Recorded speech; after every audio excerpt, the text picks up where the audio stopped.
ઉત્તર પ્રદેશના મિર્ઝાપુરના કાલકા એક્સપ્રેસ ટ્રેનની ટક્કરથી 6 મહિલાઓના મોત થયા છે.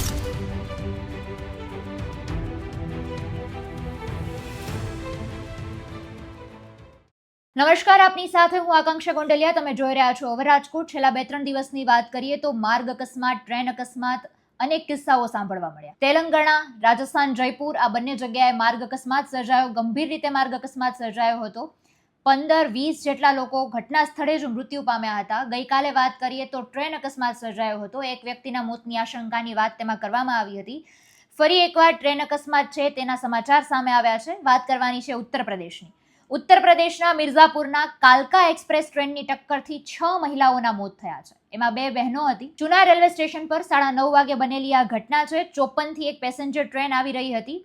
પ્લેટફોર્મ નંબર 3 પર આવી હતી. ભારે ભીડને કારણે શ્રદ્ધાળુઓ પ્લેટફોર્મ પરથી નીચે ઉતરી ગયા હતા અને ટ્રેકની બીજી બાજુ જવાનો પ્રયત્ન કરી રહ્યા હતા. અને આ જ દરમિયાન કાલકા જે એક્સપ્રેસ છે એ આવી ગઈ હતી. ટ્રેન અચાનક જ આવી જતા મુસાફરો ગભરાઈ ગયા હતા. જેમાં જેટલા પણ પુરુષો હતા એ ફટાફટ ઉપર ચડી ગયા હતા, પણ મહિલાઓ ચડી નહોતી શકી, જેથી કરીને 6 મહિલાઓ છે તે ટ્રેનની ટક્કરથી તેમના મોત થયા છે. શરીરના ભાગો ટ્રેકના 50 મીટરના વિસ્તારમાં વિખેરાઈ ગયા હતા. કટકે કટકા થઈ ગયા છે શરીરના. એ રીતના ગંભીર દ્રશ્યો પણ સામે આવ્યા છે. મૃતદેહોને બેગમાં પેક કરીને પોસ્ટમોર્ટમ અર્થે મોકલવામાં આવ્યા છે. એ રીતનો ગંભીર અકસ્માત સર્જાયો છે. રેલવે અધિકારીનું આ વિશે શું કહેવું છે? કાલકા એક્સપ્રેસનો ચુનાર ખાતેનો સ્ટોપ નથી, એટલે ટ્રેન ખૂબ વધારે ઝડપથી ત્યાંથી આવી રહી હતી. ત્યાંના જે પ્રત્યક્ષદર્શીઓ છે એમણે એવું કહ્યું કે કાર્તિક પૂર્ણિમા હોવાથી શ્રદ્ધાળુઓની ખૂબ ભારે ભીડ હતી અને સમજવાનો કોઈ વિચાર જ નથી મળ્યો. એમને કોઈ પણ પ્રકારનો મોકો જ નથી મળ્યો કે બની શું ગયું છે. કારણ કે એક ટ્રેક પરથી બધા જ લોકો બીજા ટ્રેક પર જઈ રહ્યા હતા અને અચાનક જ ટ્રેન આવી.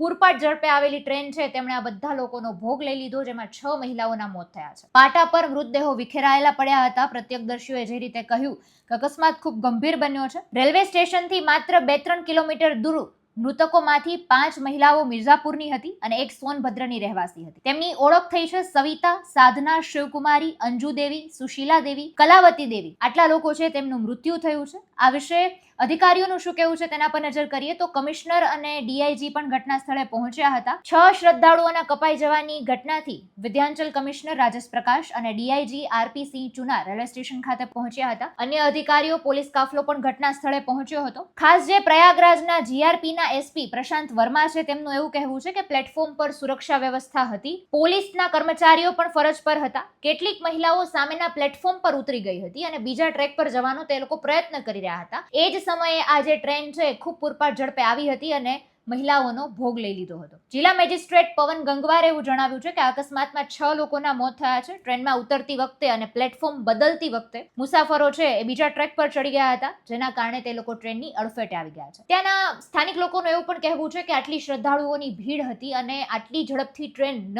ચાલવી જોઈએ. ખૂબ પૂરપાટ ઝડપે ટ્રેન ચાલી રહી હતી, એટલે લોકોને પણ વિચારવાનો સમય ન મળ્યો અને જે ટ્રેક પર ઊભા હતા એ લોકોને પણ પ્લેટફોર્મ પર ચડવાનો સમય ન બન્યો અને એ લોકો ટ્રેનની હડફેટે આવી ગયા હતા. હાલ આ રીતના સમાચાર સામે આવ્યા છે. આ દિશામાં વધુ તપાસ પણ હાથ ધરવામાં આવી છે અને અધિકારીઓ દ્વારા એવું પણ કહેવામાં આવ્યું છે કે જો કોઈ જવાબદાર વ્યક્તિ હશે તો તેમને દંડ પણ આપવામાં આવશે. સમગ્ર મુદ્દે આપનું શું કહેવું છે કમેન્ટમાં જણાવજો. ફરી મળીશું. અમને રજા આપશો. નમસ્કાર.